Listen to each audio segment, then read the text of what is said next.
Saudações, saudações. Hoje eu estou trazendo aqui para conversar duas pessoas que vivem nas comunidades, sabem como é a vida do povo. São pessoas ligadas a sindicalismo, a associação, e é muito bom a gente ouvir essas pessoas que têm muita proximidade, tá certo? Um é um jornalista muito conhecido na cidade, ele tem um prazer, orgulho, ele já fez entrevistas comigo, hoje eu estou fazendo a entrevista com ele, vocês vejam como é que muda a coisa. E o outro é um homem que trabalha com gente, é ligado a sindicato, ele é ligado às pessoas que estão precisando. É Geraldo. Geraldo é uma pessoa que tem muito. E hoje eu vou bater esse papo com duas pessoas que vivem nas comunidades. Saudações, sejam muito bem-vindos. Obrigado, doutor. Boa noite, doutor. Nós estamos aqui justamente, né? Eu sempre digo, é melhor ser entrevistado ou entrevistar. O senhor é quem vai dizer, eu já entrevistei o senhor várias vezes. Exatamente. Né? Exatamente. Assim, mas eu pergunto, qual é o melhor? Ser entrevistado ou entrevistar? Vá. Olha, depende. Tem horas que a gente na vida tem que ser o entrevistador e tem hora que a gente tem que ser o entrevistado. Tem hora que a gente tem o que falar, tem hora que a gente tem o que ouvir. Aí é isso. Tem horas, tem os momentos que a gente tem que fazer isso, sabe, Geraldo? E você, com excelência, quero mostrar aqui, olha, o Jornal Sem Censura, que é uma produção feita por Jota. Jota já faz 21 anos. Ele não admite não, mas ele tem um carinho especial por Olinda. Olinda. É da região metropolitana, o jornal. Da metropolitana. Mas assim, ele fala muito em Olinda. Aí, inclusive tem aqui, olha, uma matéria aqui sobre Canal do Fragoso. Tem outra aqui, suspeitos de assalto em Olinda.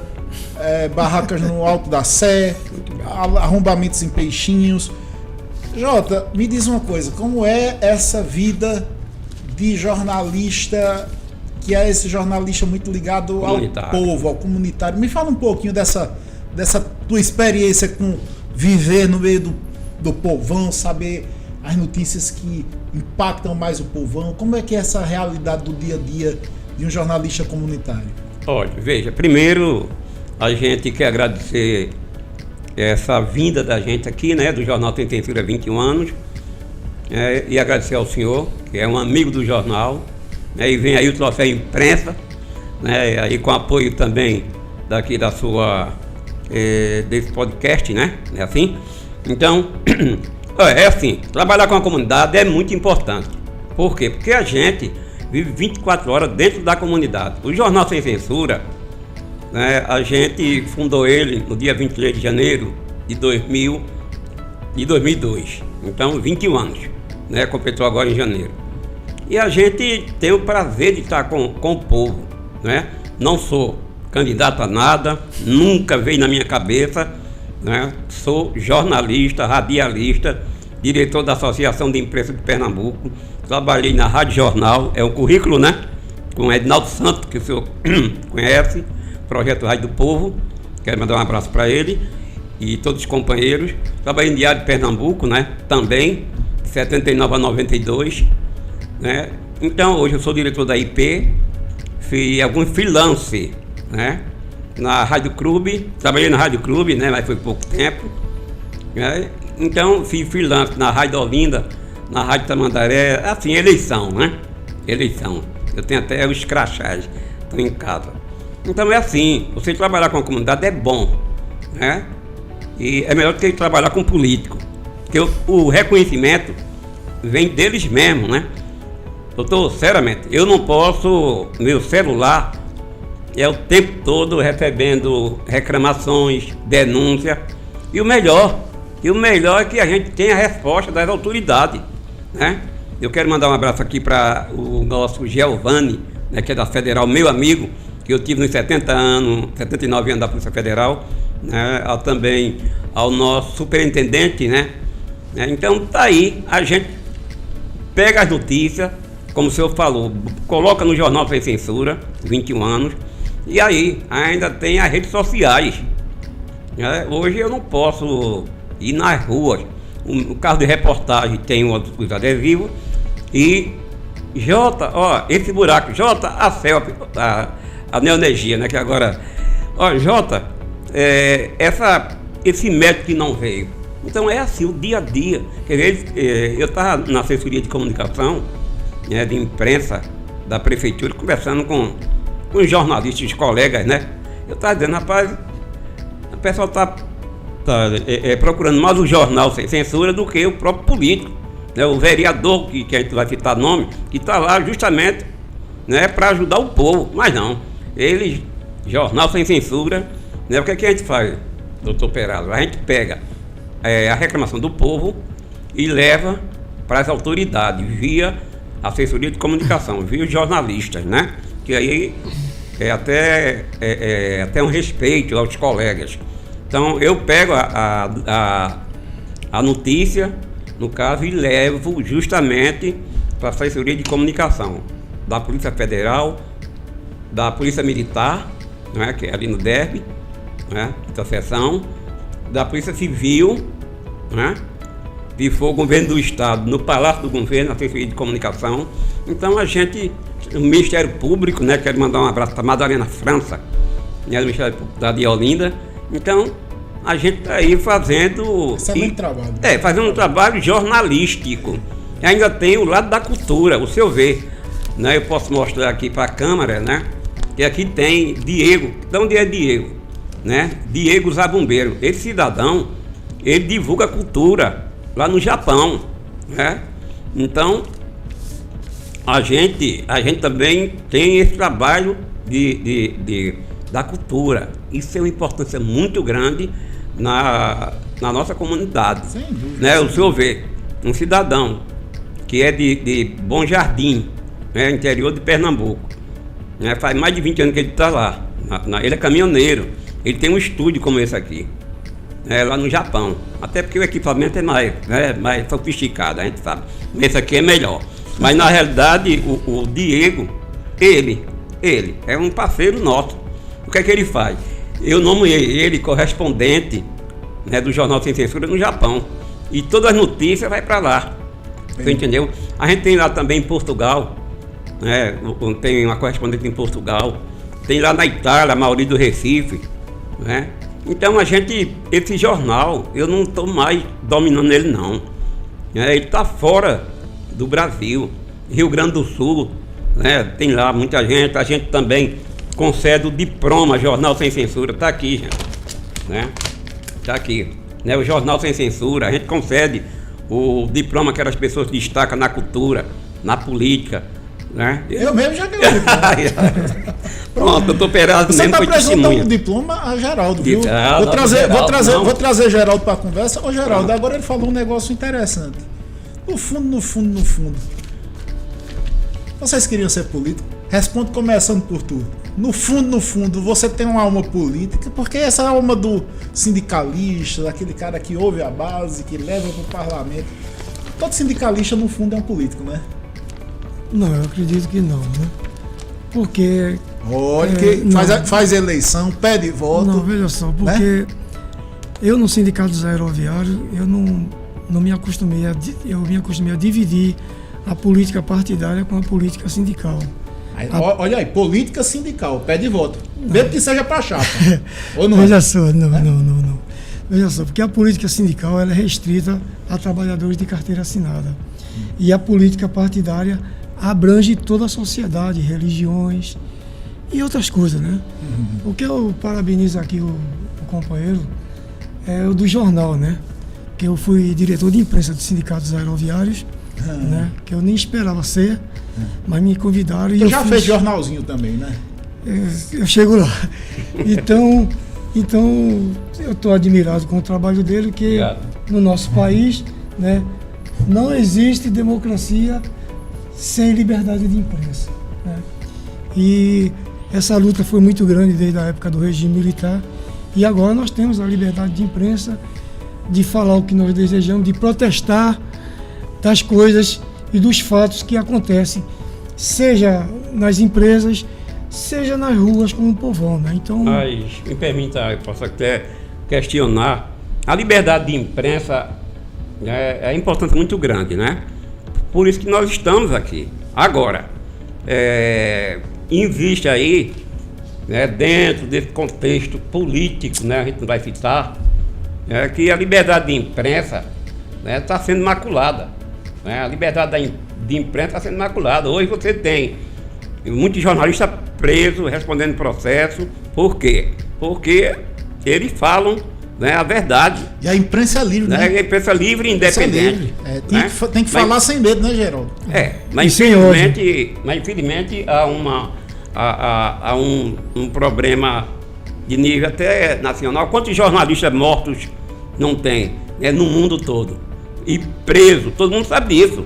Né? Então a gente hoje, você tem que saber falar, porque senão vai preso. Principalmente quando você toca na ferida do judiciário, na ferida dos políticos, né? É pesado, né? Porque você denuncia. Você denuncia as coisas erradas, maracutaia. E não vou por aí só não. E você falou aqui, por exemplo, olha, assalto, 3 lojas de peixinho. Você mexe também na máfia da bandidagem, né? Que não quer atrair para si, né? Então, assim, o jornalista recebe pressão de todos os lados, né? É do judiciário, que às vezes falam que... E também das máfias, né? Você denunciar um bandido, uma facção, né? Não é uma coisa fácil não, né? Não é. Não é porque a gente, como o senhor falou, doutor, a gente mexe com também o advogado, né? O advogado que trabalha na área criminal também, ele é banido de até da sua vida, né? Como a gente também, né? Uma vez eu nem disse isso à esposa, né? Uma vez eu vinha com o carro, meu carro é adesivado, para um cidadão na moto, disse: olha, você fala muito, viu? Né? Entendeu? Então essas coisas... É uma ameaça velada, né? E foi embora, né? Essas coisas que você vê e tem que suportar, procurar as autoridades. Ô Geraldo, e na vida sindical, já levasse pressão também por causa das pressões, das reivindicações? Como é essa vida?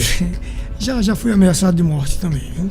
Já fui ameaçado de morte, porque no segundo mandato meu primeiro mandato eu fui diretor de imprensa, e o segundo mandato foi como vice-presidente. E na época nós precisamos fazer um jornal, o sindicato tem que fazer um jornal. E daí peguei experiência de outros diretores de imprensa de outros sindicatos, como Metalúrgico, Previdenciário, Sindicepre, esses companheiros, que alguns agora são parlamentares, né? E na época era tudo sindicalista. Então nessa época aí, quando nós formamos o Aerovoz, né? Que o Sindicato dos Aeroviários de Porto Alegre tinha o Aerofolha, no Rio de Janeiro tinha o Aeroluta, em Guarulhos, São Paulo, tinha o Aeronews. Eu digo, então vamos fundar o nosso jornalzinho aqui, e o nome do nosso jornal será o Aerovoz, a voz dos aeroviários, para denunciar os fatos e as desigualdades sociais que tem dentro do aeroporto e das empresas aéreas. Isso causou um ódio muito grande por parte de gerentes e diretores. Só para dar um exemplo, eu estava trabalhando na empresa que fazia parte do grupo da Varig, da Fundação Rubem Berta. Estava no terminal de carga da Transbrasil na época e conferindo as cargas da Varig, que veio no avião da Transbrasil para ir para levar para o terminal de carga da Varig. E chegou lá um gerente de uma empresa, na época, que essa empresa não existe mais, e desceu de trator com muita revolta e disse: olha, disse os nomes lá, eu sei que o gerente não pode demitir você, que você é sindicalista, mas se a empresa me botar para fora, eu mato você. Meu Deus. Aí eu disse: você mata de gozo, só se for. Desculpa a palavra. Porque se você veio aqui para me intimidar, está perdendo seu tempo. Você era para ser demitido a primeira vez, que quando você humilhou uma passageira que veio de Foz do Iguaçu, era uma pernambucana, de Belo Jardim, comprar mercadoria aqui em Pernambuco, em Caruaru, e voltar para o comércio dela. Ela estava grávida e você barrou ela nas passagens aéreas. Eu pedi para ela fazer queixa no Departamento de Aviação Civil, que hoje é a ANAC, na Infraero, que hoje é a Arena Brasil, e ela fez tudo isso. Só que na época o sindicato tinha um médico, que era clínico geral, inclusive eu até tinha convidado para ele participar dessa reunião, ele não pôde vir com problema de saúde, e ele estava no hospital, eu levei ela no hospital, e ela de repente ele conseguiu o atestado do médico para ela viajar. Nesse dia, quando eu falei para ela que está tudo certo, se a senhora está satisfeita de voltar no outro dia para sua terra, de fazer o comércio, eu falei, estou satisfeitíssimo, senhor Geraldo, muito obrigado por tudo isso. Eu digo, agora eu só quero duas coisas. Diga o que eu faço agora. Retire a queixa do Departamento de Aviação Civil e retire a queixa da Infraero, porque vai prejudicar o emprego dele. Entendeu? E vai prejudicar também a imagem da empresa, que a gente não quer isso. Que eu sou do sindicato, o sindicalista não é feito para brigar com a empresa. Com empresa nenhuma. O sindicalista é feito para fiscalizar os direitos dos trabalhadores, junto com a equipe jurídica dentro do sindicato. Só que, infelizmente, muita gente confunde as coisas. Tá entendendo? Que quando eu fazia parte da diretoria, eu reunia a diretoria, eu digo, gente, nós aqui somos diretores do sindicato. Fomos eleitos pelo voto direto dos trabalhadores. Quando nós estamos na empresa, nós somos funcionários da empresa. Nós temos aqui que cumprir o estatuto da empresa, como nós estamos cumprindo o estatuto do sindicato. Então, a gente tem que ter respeito ao gerente, ao diretor. É verdade. Ao companheiro de trabalho. Como tem muita coisa para dizer e o tempo é curto, eu vou fazer uma resposta rápida de vocês, de cada um dos dois. Vocês são homens que andam tão perto do povo. E nosso amigo Geraldo Freire, ele diz uma coisa que me impressiona muito. Ele diz, olha,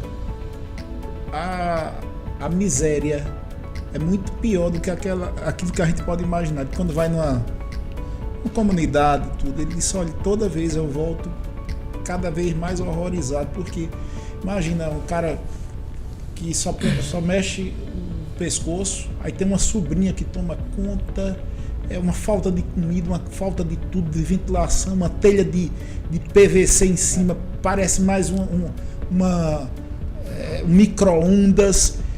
Vocês são dois homens que andam na comunidade. O que é que vocês estão sentindo? Como é que tá a comunidade? Está melhorando? Os governos estão colocando, estão melhorando essa, ou cada dia vai pior e vocês veem isso mais coisa. 1 minuto para tu e 1 minuto para tu. Começando por tu, como é que tu tá vendo? Melhora ou tu tá sentindo essa pobreza piorando? Olha, doutor, eu vou ser transparente. Essa semana eu passei aqui na Rua do Imperador, todo mundo sabe, né? Rua do Imperador, ali perto da Praça da Justiça, e veio aquele pessoal no chão. Morador de rua, né? Morador de rua. A cada dia está aumentando, porque vai ter matéria no jornal sem censura. Eu não admito que aquele povo ali, eu conversei com alguns deles, eles ficam ali dia, noite, né? Conversei com uns deles e eles disseram o seguinte, seu Jota, eu não tenho onde morar, né? Passo fome, né? Eu digo, e o pior, né? Lá, perto do Palácio do Governo, perto da OAB, perto do Palácio da Justiça, do outro lado da Prefeitura, do outro lado da Assembleia Legislativa, e todos os políticos e todas as autoridades, até o governador, ou a governadora hoje, passa lá. Poxa, né? Mas tem gente que não quer sair da rua, né? Não quer, doutor. Veja, eu conversei com ele. Não tem isso também, né? Que pode dar casa, dar um salário pro cara. Não, também tem isso. O cara quer viver naquela vida. Eu já ouvi falar disso também. Não, também tem. Eu conversei com uns, né? Mas aí, cada caso um caso. A gente não vai aqui generalizar, né? Agora existe as instituições, né, de caridade. Eu não sei se o senhor conhece o Anjo da Noite, já que o senhor tocou nisso, né, que é parceiro da gente aqui, tá aqui.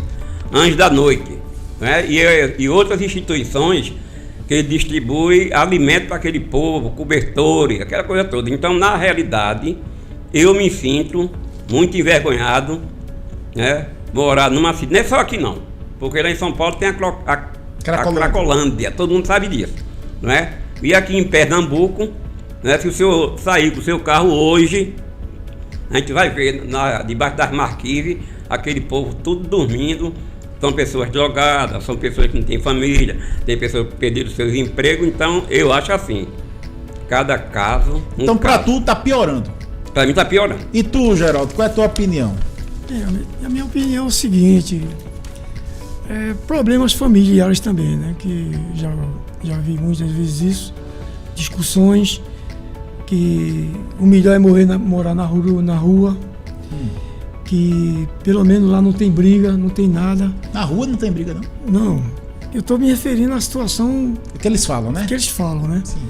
Que teve um amigo meu de infância lá no bairro de Afogados que ele virou morador de rua. E eu fiquei muito triste com aquilo, porque ele jogava futebol comigo. Ele até treinou no Santa Cruz na época, né? Que eu já treinei no Náutico. E de repente eu estive na feira de Afogados e encontrei ele lá, que lá em Afogados não me chama pro Geraldo, me chama de Geraldo Leite, é no aeroporto, que eu trabalhei muitos anos lá. E lá em Afogados me chama pro Manuca.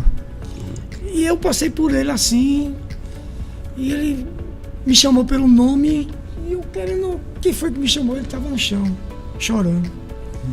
Aí eu disse, não, Marcos, o que está acontecendo contigo? Não, eu estou morando na rua, mano. Eu estou com fome. Então vamos almoçar. Não, você paga meu almoço aqui, não. Você vai almoçar comigo na mesa. Comigo não tem discriminação, não. Nem racial, nem religiosa, nem nada. Acima de tudo está o Senhor Deus. Vamos almoçar, meu amigo. Aí eu almocei com ele tudo. Ele contou a situação dele, que ele estava diabético, estava cego e estava morando na rua. E nenhum dos familiares dele chegou perto dele para ajudar, pelo menos no tempo que eu estava. Mas os amigos de infância que jogavam futebol comigo, com ele, ajudavam. Teve um que pagou até um dormitório lá para ele ficar dormindo, para ele não dormir na rua. Então, o que foi que eu consegui com ele? Eu e outro amigo meu de infância conseguimos botar ele no Bolsa Família. Ele ficou recebendo no Bolsa Família na época R$92. Veio a pandemia, né? Aquela miserável daquela pandemia, que muita gente culpa o ex-presidente, mas ele não tem culpa disso, não. O mundo todo foi isso. Não vou culpar ele disso. O mundo todo foi isso. Então, de Bolsa Família passou para o auxílio emergencial, não é isso? E do outro lado também, como ele tinha dado entrada para fazer uma perícia no INSS, o INSS viu a situação dele também, né, tinha meu telefone e colocou ele no auxílio União para ele ter o mesmo valor do auxílio emergencial. Eu fiquei muito satisfeito por isso, porque ele tinha recebido um bom dinheiro, mas ele continuou na mesma miséria. Entendeu? Inclusive o INSS ligou para mim na época para ele fazer a perícia e ele foi tomar cachaça. Eu tive que esperar esse tempo todo para ele melhorar.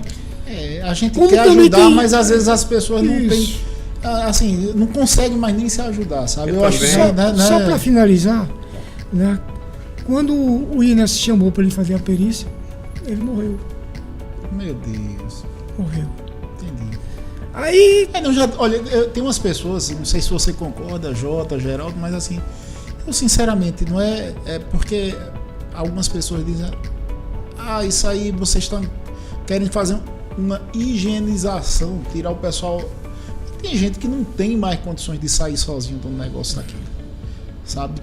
Uma boa parte dessas pessoas que estão na rua, uma boa parte já consome crack, né? Uma boa parte, não todos, mas uma boa parte. E o cara, quando está numa vida dessa, ele tem que ser tratado mesmo, sabe? Tem que puxar para uma clínica de recuperação. Tem que ser monitorado, tem que ser dado medicamento que atenue aquele efeito da retirada, a crise de abstinência. Uns caras que, se você der... Olha, tem problema, Geraldo, se você jogar dinheiro em cima, é pior. É tipo assim, toma aí R$1.000 por dia, mesmo assim ele não vai resolver. Jogar dinheiro em cima não adianta.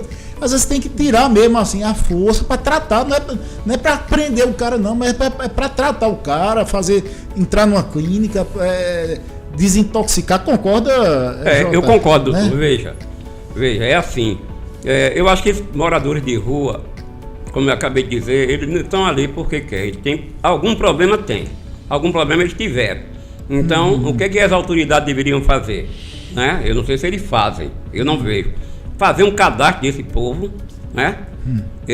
E ver as condições de cada um e profissionalizar esse povo. Porque, olha, eu não concordo com esse negócio de, desculpa aí, viu?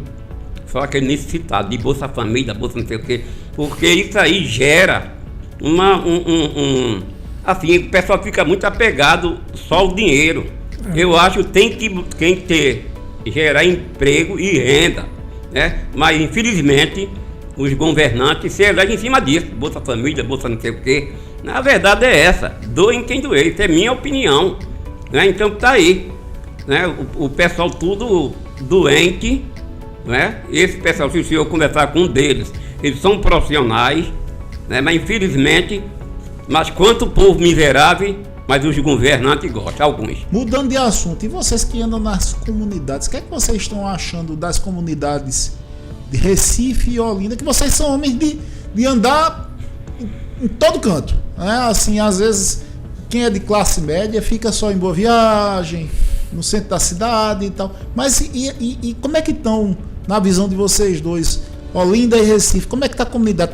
A prefeitura tá tratando bem, as ruas estão calçadas, a questão das barreiras, eu tentei passando, acho que foi da BR-223, aquela que vai para Paulista, foi para Paulista, eu vi muita coisa, eu acho que é P15, botaram muita manta, que eu via os barrancos lá, pelo menos com gel manta botaram.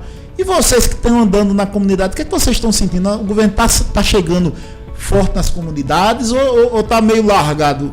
Pode falar por Olinda, que eu sei que tu puxa uma sardinha. Depois o Geraldo fala em Recife. O que é que tu tem visto por lá? Olha, os problemas são gerais nas comunidades. Por exemplo, eu já disse Olinda, né? Onde eu moro em Jardim Brasil, né? Eu não sei se você sabe, tinha aquele lixão, né, de águazinha que, graças a Deus, foi tirado, né? Então, os governantes estavam tirados. Agora, existe problema. Na cidade de Olinda existe problema. Eu não tenho aqui nenhuma procuração de ninguém para falar. Como jornalista e como seu andarino na cidade, eu vejo, né, os problemas acontecendo. Agora, só que os governantes, eles vão lá, né, faz a parte deles, né? Certo? Agora, infelizmente, eles só cuidam, né, em época de eleição. Em Olinda, posso até falar, o prefeito do Pécio, né, não estou aqui defendendo ele, mas ele com sua equipe, ele vai nas comunidades, né? Ele vai nas comunidades para ver águazinha. Tem muitas reclamações? Tem, porque problema não se trata assim rapidamente, né? E são pessoas pobres que merecem todo o respeito. Existe problema, existe. Agora, em Olinda, na cidade de Olinda, né, existem aqueles problemas, mas a prefeitura, eles vão lá, né, com toda a equipe dele e fazem, porque problema não vai faltar não. Isso aí, entra prefeito, sai prefeito, como aqui na cidade do Recife também, né? O senhor sabe muito bem, um dos maiores problemas na cidade de Olinda, né, é o canal, naquele canal lá do Fragoso também. E é na área nobre, né? Fica ali perto de uma pizzaria, né? Ali já consumiram tanto dinheiro, todos os prefeitos já passaram por ali, que consumiram, porque ali é governo do estado, todo mundo sabe disso. Mas ali não é prefeitura, a prefeitura é porque é a parte administrativa, mas a verba é do governo do estado, né? E até agora a gente vê que quando chove, né, alaga. A Presidente Kennedy, onde eu moro próximo, também é outro problema, né? Ainda bem que o prefeito do PS foi lá e deu só uma. Mas acontece o seguinte, a população tem culpa, alguns, né? O lixo, ele bota dentro da canaleira, pelo amor de Deus. Pelo amor de Deus, não é? Eles colocam, eu vejo isso aí. Sofá? Sim, sofá, coloca pneu, tudo. Né? Você vê aqui em Recife, no canal ali do tricolor, né? Eu tenho que ser tricolor. É tricolor não. Tá abusando comigo. eu sou do campeão invicto do Pernambucano. Campeão invicto. Eu vou nem falar que todo mundo já sabe. Então veja, a prefeitura de Recife já foi lá, eu presenciei, fotografei, fiz matéria, faz a limpeza. Fica uma beleza aquele canal ali, né? Que é o canal Bibiribe. É pra você ver. Até aqui no Capibaribe, né? Capibaribe, no Bibiribe, tem lixo acumulado. Então a população tem que contribuir também. E aí, Geraldo, e tu, nas tuas caminhadas, o que é que tu tá vendo? O poder público tá melhor ou tá só fazendo ação de enfeite, de paliativa? Veja só, na educação, né, que eu vou tocar nesse assunto desde do primeiro governo de Eduardo Campos, ele investiu bem, né, que hoje é uma referência em todo o Brasil, né. Se você analisar hoje, Pernambuco tem para mais de 80 escolas de referência, né? Que o aluno, seja de qualquer comunidade, ele sai de manhã, toma café, almoça, janta, lancha, estuda e vai para casa. Veja, enquanto Pernambuco tem mais de 80 escolas assim, São Paulo só tem 9, Verdade. Que é considerado um estado desenvolvido. O caso de Recife, eu acho que das capitais, das grandes metrópoles, é a menor capital que tem. E tem um fluxo de habitantes muito grande. Eu acho que o Recife tem mais de 2 milhões de habitantes. E não tem mais lugar para ele, né? Não tem mais vaga para ninguém, nem para moradia, nem nada. O pessoal estão indo para os morros. Por outro lado também é o desemprego, né? Mas também tem aquele lado que eu tive também, doutor Perazzo, em Ipojuca, depois desci no Cabo de Santo Agostinho, e encontrei um ambulante no terminal de integração do Cabo de Santo Agostinho. Eu achei interessante nele, veja, no mesmo dia, eu achei interessante nele. Ele vendendo sua mercadoria, parte do apurado da mercadoria, ele compra mais mercadoria para vender. E uma parte, ele paga 20% ao INSS. E a outra parte ele coloca na caderneta de poupança. E eu conheço muitos ambulantes assim. Por incrível que pareça, nesse mesmo dia, quando eu vim do Cabo, desci em Cajueiro Seco, depois peguei o metrô em Cajueiro Seco, desci em Afogados. E estava lá uma perseguição da polícia militar com os ambulantes. Não houve violência, houve um protesto. Entendeu? Então estava lá o SBT e perguntou se eu queria dar entrevista. Eu digo, eu quero dar entrevista, sim. Eu vi uma cena horrível dentro do trem. Um policial rasgou um fardo de pipoca e jogou no chão do metrô. O rapaz ficou chorando com uma garotinha de 3 anos. E eu disse a ele, esse fardo de pipoca que ele comprou vem embutido IPI, ICMS, ISS, vai para o bolso do presidente da República, vai para o bolso do governador, vai para o bolso de vocês. Quem é o ladrão, quem é o bandido, quem é o anarquista entre você e o ambulante? Quem é? Quer dizer, a forma foi violenta, mas assim, eu escuto, eu não ando de metrô, mas eu escuto muita gente também reclamando que virou uma balbúrdia, que é gente demais vendendo. Qual é a solução? Porque nem pode ser violento desse jeito que eles estão, mas também não pode deixar uma terra de ninguém. Qual é a tua solução? O repórter falou a mesma coisa do teu pedaço. Qual é a tua solução? O repórter fez. Qual é a solução que você fazia? Eu digo, faça galpões em cada estação que tenha movimento no metrô e coloque os ambulantes. Não fizeram um estádio de futebol, um elefante branco, que começa do nada, vai a nada, leva a nada. Quando tem jogos de futebol de grandes torcidas, quase ninguém vai, e quando tem a depredação dentro do trem. Qual é a pior? É aquela quantidade de gente que está vendendo mercadoria, ou aquela quantidade de torcedor vândalo, seja de qualquer torcida, arrebentar tudo, deixar até os familiares dele sem ir trabalhar. Aí eu fiz essa pergunta ao repórter. Ô, Jota, e eu estava conversando sobre isso que ele falou outro dia. Essa história das torcidas organizadas, por incrível que pareça, começou em Olinda com aqueles blocos de frevo. Minha mãe dizia: olha, meu filho, você não tem ideia do que era pitombeira e elefante. Assim, que o pessoal ia e muitos iam para brincar e outros iam para brigar. É verdade. E assim, ela disse: tu acha que essa história dessas torcidas organizadas de futebol, o avô dela já não era essas brigas de pitombeira? Tu já ouviu falar dessas histórias? Já ouvi falar. Inclusive, doutor, já que o senhor tocou no assunto, faz negócio de 20 dias, no mês passado, teve um corre-corre na Presidente Kennedy. Toda a imprensa mostrou aí, né? Como você acabou de dizer aí, a torcida desorganizada. Eu chamo de torcida organizada. Eles são malandros que vai... Quer dizer, você tem um esporte, rapaz. O esporte é muito bonito. Inclusive, eu vou fazer um comercial aqui do meu neto.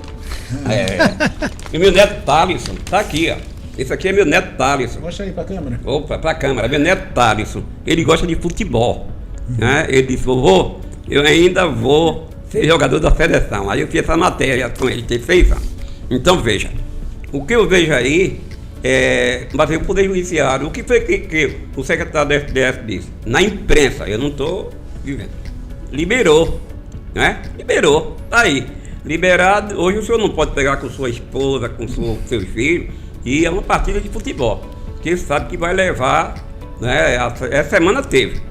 Essa semana teve, todo mundo sabe disso. No Brasil todo teve. Então, qual a solução disso? Então tem que ver essa parte, porque as autoridades, ele embarga e depois liberam, né? Então eu chamo um bocado de bandidagem, porque tá ali, é para torcer pelo time, é futebol, é o esporte. Mas olha, eu não sei se vocês vão concordar, mas eu já soltei essa história lá em Olinda. Você vê, todo ano tem arrastão, por exemplo, na praia, nas virgens de Olinda. De Olinda, na virgem do bairro. E se você for ver, é os mesmos caras. Não adianta a gente botar 3.000 policiais para separar briga de gangue e tal. E aí eu já conversei com um policial e disse: olha, infelizmente a engrenagem não é tão certa. A gente precisaria da Polícia Civil para identificar que eles marcam briga pela internet. Meu Deus do céu. Eles marcam briga pela... Então aquela briga que está acontecendo, aquele arrastão, aquela coisa, aquilo já foi marcado na internet. Ou seja, não era para haver sempre um trabalho de um delegado para dizer assim: ó, vamos identificar X, Y e Z e buscar os caras em casa, quem está armando essas brigas, a torcida organizada nessas brigas de carnaval tinha que fazer esse trabalho preventivo, não era jogar policial fardado para separar a briga de maluqueiro. Eu não acho que é uma boa isso. Tem que fazer um trabalho prévio, né, Geraldo? Eu concordo plenamente. Veja só, doutor, eu ia falar até uma coisa agora, que há muito tempo que eu vim nesse pensamento, né? Fazer até um apelo para a governadora Raquel Lira, que eu não votei nela, mas eu acredito que ela vai fazer um bom governo, que, pelo amor de Deus, que ela olhe aquele complexo de Salgadinho. Não demora. Doutor Perazzo, há anos e anos, há décadas que aquilo está abandonado. Veja só, o complexo Salgadinho fica entre 2 cidades históricas, entre 2 cidades ricas em cultura, porque Pernambuco é o estado mais rico em cultura nesse país. E eu até dei uma opinião, seja na reunião da CUT, seja nas reuniões do sindicato, que ali, aquele antigo prédio da Tacaruna poderia ser um hotel na divisa de 2 cidades. Ao lado da fábrica da Tacaruna tem uma casa de show, mas ao lado tem o centro de convenções, a Secretaria de Turismo. Em frente ao antigo prédio da Tacaruna tem o Shopping Tacaruna, tem a Escola de Aprendiz de Marinheiro, tem o Espaço Ciência, a Secretaria de Ciência e Tecnologia, a Escola de Aprendiz de Marinheiro. Eles poderiam se unir, a Prefeitura de Recife, a Prefeitura de Olinda, o Governo do Estado, com as secretarias, poderia ali fazer um polo turístico, um polo hoteleiro ali. Reativava aquela Praia dos Milagres. Eu ainda me lembro, quando eu passava por ali, eu via o mar, coisa mais linda do mundo. E está aquilo ali totalmente abandonado. Mas, rapaz, eu vou dizer um negócio, o ruim é trazer turista pra cá, porque é o seguinte, infelizmente, botou o pé na água, o tubarão vai e come. O alemão vai dar um passeio ali na cidade, esfaqueia o cara. Como é que a gente vai trazer turista pra cá? A gente quer daqui. Eu fui sábado do centro da cidade, botei a roupa bem discreta, bem discreta, tudo, mas andando pra lá, pra cá. É perigoso. Rapaz, eu disse, a gente que é daqui, a gente anda assombrado. Não sei se você anda assombrado, Jota, mas não é, a gente fica assombrado. Fica assombrado. A gente fica assombrado. Eu encontrei até com o Murilo lá no Golden? No Mercado São José. Fui lá no Mercado São José, ver como é que tava. E aí a gente fica assombrado, é muito morador de rua, e você não sabe se o cara tá chegando para te assaltar ou tá para pedir um dinheiro. É o tempo todo você andando e é difícil um lugar desse, sabe? Você receber turista, não é? É verdade. Outro, me permita, veja. O que está acontecendo no centro da cidade, né? Sim. Está totalmente abandonado. Se eu ver as lojas, a maioria, a gente pode dizer, 40% das lojas estão fechando. Fechou. É fechado na rua Imperatriz, na rua do Imperador. Eu digo porque eu passo lá. Eu tenho um colega, Luiz Augusto, ele mora no edifício Continental. Ele disse a mim, Jota, à noite aqui é um breu. Você não vê policiamento ostensivo, né? É o pessoal, é como você acabou de dizer aí, esfaqueando, outros dormindo na calçada, outros assaltando e a cidade mergulhada na escuridão, a cidade do Recife. A verdade é essa, doem quem doer, porque se o senhor sair daqui para o Mercado São José, descer na Guarará para o Mercado São José, pode ou sair morto ou assaltado. A verdade é essa. Eu quero fazer aqui um apelo ao 16º BPM, né? Que eu ainda vou visitar esse comandante, né? Que eles assumiram agora, para que o governo do estado, né? Que faça mais o policiamento ostensivo nas cidades, nas capitais, no interior. O que acontece é o seguinte, eu não vou citar o nome do oficial, questão de ética. Fazendo com o oficial desse Jota, é o seguinte, hoje nós temos na cidade do Recife, ou melhor em Pernambuco, uma mais de 15 militares, 15 a 17 mil, onde era para ser 30 mil, segundo ele, né, a estatística dele, até um oficial da reserva, amigo meu, né? E você vê, a pessoa vai, outro se reforma, outro morre, outro não quer, outro sai, né? Outro é excluído, outros estão presos lá no... Outros estão doentes. Né? Outros estão doentes. Né? Fica doente, que é tanta ocorrência que o cara... E o senhor não vê, até agora esse governo fazer o concurso desse povo. E outra, é como o senhor acabou de ver, né? E o pessoal doente, agora que eu digo esse ano, foi ano passado, no 19º, né? Um policial entrou lá e matou uns 3 colegas deles, né? Teve um oficial, amigo meu, que foi comandante de Olinda, né? Que até hoje, né? Ficou por isso mesmo, ele tirou a pistola e comandante da unidade, né? Ele estava numa reunião na SBS, todo mundo sabe disso. Inclusive, ele era de Olinda, comandante de Olinda, né? E eu fui homenageado, né? Amigo do primeiro BPM. Hoje eu estava pegando isso aí, mostrando a esposa. Digo, Marlene, aqui ainda tem uma homenagem que o coronel fez para mim. Então esse homem pegou, foi lá e se matou. Você entendeu? Então tem vários problemas psicológicos nos policiais. Né? Então, onde está o sindicato? Onde está as autoridades? Porque os policiais, eles não podem nem andar, né? Nem dizer onde mora, porque, né, a bandidagem vai lá e tira a vida dos policiais que estão defendendo a gente. Então, eu tive numa unidade militar, eu não gosto de citar nome, para não... que lá estava a viatura tudo quebrada, moto quebrada, você entendeu? Né? Lá pro lado do interior, eu estava até vendo agora há pouco, né? A bandidagem foi e tirou os 4 pneus do carro lá e deixaram lá em 4 cepos, né? Em 4 tijolos lá.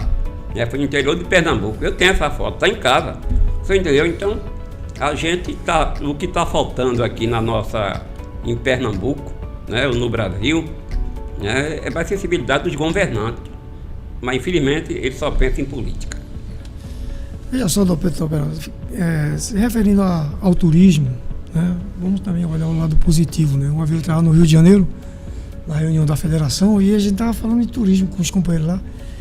E teve a companheira do Rio de Janeiro que disse: ô Geraldo, por que o Recife não está entre as 5 capitais maiores de turismo? Eu disse: olha, a mídia de vocês aqui do Nordeste, ou do Sudeste, não é como a mídia do Nordeste. A mídia de vocês aqui é o seguinte: faz as pesquisas nas capitais do turismo. Veja só, o turista quando chega em São Paulo, ele fica em São Paulo. O turista quando chega no Rio de Janeiro, ele fica no Rio. O turista quando chega em Salvador, ele fica em Salvador. O turista quando chega em Recife, ele não fica em Recife. Ele vai para a ilha de Fernando Noronha, ilha de Itamaracá, Olinda, Caruaru, Porto de Galinha e as praias do Cabo de Santo Agostinho. Agora, se você, a mídia não divulga isso, mas se você dissesse a mim: ô Geraldo, qual é o estado no Brasil onde o turista demora mais? Aí eu digo: é Pernambuco. Primeiro, por causa da cultura. Segundo, o turista quando chega em Pernambuco, ele passa o Natal, o Ano Novo, o Carnaval, a Quaresma, o São João, só vai-se embora depois de São João. É o único lugar onde o turista demora mais. Mas a mídia de vocês não divulga isso. Por quê? Por exemplo, o Carnaval de Pernambuco, a cultura de Pernambuco não foi feita para concorrer com Salvador, com Rio de Janeiro, com São Paulo.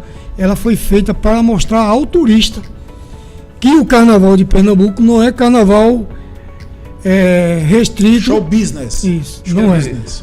é. Não é restrito à privatização, é o carnaval participação. Mas a mídia de vocês aqui não divulga isso. Só divulga ataque de tubarão, divulga morreu aqui, morreu ali, morreu acolá. Mas as coisas boas que tem, tanto em Pernambuco como no Nordeste, vocês não divulgam isso. Pronto, aí eu vou botar agora na mão de Jota. Jota, que é jornalista, o que é que você acha dessa análise dele aí? Vocês estão divulgando ou não estão? Não, eles não estão divulgando. Veja. O que acontece é o seguinte, doutor, veja. Vem aí o São João, né? Certo? Mas tem aí da cabeça aqui do pessoal que faz cultura, tem negócio, não, sai fulano lá de fora, sai não sei quem, a gente não vai citar nome, né? E o forró fica de fora. E outra, eles não valorizam, eu digo que eu converso com muitos artistas, viu? Eles não valorizam os artistas da terra, né? O que é que tem? O São João, né? Aí bota lá um brega, lá em Caruaru, já tá lá, né? Aí pega aqueles meninos de São Paulo, do Rio, não tem nada contra, paga R$1 milhão. Todo mundo sabe disso. A imprensa divulga isso, né? E os daqui, os forrozeiros daqui, da capital, né? Que quer pagar R$100, né? Os músicos, carnaval, o senhor falou em carnaval. Eu digo que eu converso com essas pessoas, né? Eles trazem as pessoas de fora. É um chiclete com banana, não tem nada a ver. O que é que tem com São João, com carnaval, com a cultura de Pernambuco, né? E pagam uma bacatela inclusive existe várias denúncias que algumas prefeituras, né? E até o Ministério Público denuncia, está lá no Tribunal de Contas, algumas prefeituras pagam R$1 milhão não sei o que, evita um artista que tem aí e outros. Agora os pernambucanos, os verdadeiros artistas, forrozeiro, artista, eles não pagam, né? Bem, eles não pagam bem. Tem algumas prefeituras, né, que está devendo ainda os músicos do carnaval, todo mundo sabe disso, né? Todo mundo sabe disso, que algumas prefeituras da região metropolitana e também do interior está devendo aos músicos ainda de carnaval, né? Eu conversei com um forrozeiro essa semana, ele disse: Jota, eu estou me afinando todinho, estou no estúdio, tudo, né? Será que vão me chamar o carnaval? Ou melhor, para o São João de Caruaru, São João do Recife, né? Mas pega pessoas de fora que pagam, como eu disse ao senhor, mais de R$1 milhão desses caras, e dá uma bacatera de 200 conto, 300 conto aos artistas locais. Então, a cultura de Pernambuco está falida. Eu não concordo com isso não, porque é o seguinte, o movimento cultural de Pernambuco, talvez ele não goste de ser divulgado, porque é como eu falei, a cultura daqui não foi feita para concorrer com outros estados, né? Uma vez eu estive conversando com um cantor e compositor daqui, dentro do avião, né? Inclusive eu sou fã dele. Aí eu perguntei se existia aquela despeita entre cultura baiana e a cultura pernambucana. E ele disse, de jeito nenhum. Eles têm muito respeito a nós. Eles divulgam a nossa música lá. A gente sabe que a mídia do sul e sudeste do país, do nordeste, ele escolhe mais a Bahia. Não vem escolher o lado de Bahia para cima, Pernambuco, né? Mas os próprios baianos divulgam a nossa música. Isso é muito bom. Isso é muito prazeroso para nós mesmos e nos honra muito, muito, muito. Nós somos um estado que temos 23 ritmos de músicas diferentes. Agora estão querendo elitizar. Por exemplo, o Bumba Meu Boi nasceu em Pernambuco. Né? Histórico isso aqui. Mas foi elitizado no Amazonas. Né? O Festival de Parintins, ali só vai quem tem dinheiro. Né? O Trio Elétrico, por exemplo, que nasceu na Bahia, mas nasceu com o Clube Vassourinhas. Né? Aquele caminhão Fubica. Se lembra do caminhão Fubica, né? O Armandinho Dodô e Asmar botou a orquestra de frevo na frente e atrás veio o Trio Elétrico. Então foi formado o primeiro Trio Elétrico entre baianos e pernambucanos. Tem isso também. Agora, a mídia do sudeste do país, que eu critico muito essa mídia, né, em relação ao Nordeste, nós somos discriminados muitas vezes no sul e sudeste, porque o nordestino, ele sai do interior para ir para o Rio e São Paulo, ele não sabe se defender. A gente sabe muito bem que na política atual e antigas, né, a gente sabe que os investimentos que foi para o sudeste do país, sul e sudeste, esse investimento foi atraído por baixos impostos, deixaram os impostos daqui altos e baixaram os impostos lá. Então o povo saiu daqui para lá, não tinha mais emprego aqui. Foi muita coisa. Muita coisa, só para você isso é histórico. Só né? para quem não souber dessa história, Getúlio Vargas cedeu uma área em Natal e uma área aqui em Recife. Aqui em Recife tinha o aeroporto dos Guararapes, aqui tinha a Rádio Estação Pina, tinham mais militares inclusive, eu já ouvi falar, não sei se é verdade, se alguém quiser me corrigir no podcast, corrija, mas tinham até mais militares em Recife do que em Natal. Natal fez a ponte para bombardear as tropas nazifascistas lá na África, mas assim, foi um território cedido por Getúlio Vargas em Natal e em Recife. Em troca, ganhou a CSN dos Estados Unidos, a Companhia Siderúrgica Nacional. Só que aí, ao invés de ser instalado aqui, foi instalado no Rio de Janeiro. Ou seja, isso é um dos exemplos. A gente cedeu a área e quem ganhou o presente foi o Rio. E aí se desenvolveu uma cadeia siderúrgica imensa no Sudeste, quando na verdade quem começou e quem deu e quem participou com o esforço de guerra foi aqui o Nordeste, sabe? De inclusive poder ser bombardeado, porque existia o risco, né? Vamos matar essa estação de rádio base aqui do Pina. Então o Recife podia ser bombardeada para poder acabar com a comunicação dos aliados, tudo, mas quem ganhou o presente foi o Rio de Janeiro. Você sabia dessa história, não? Sabia. Sabia, Jota? Como também...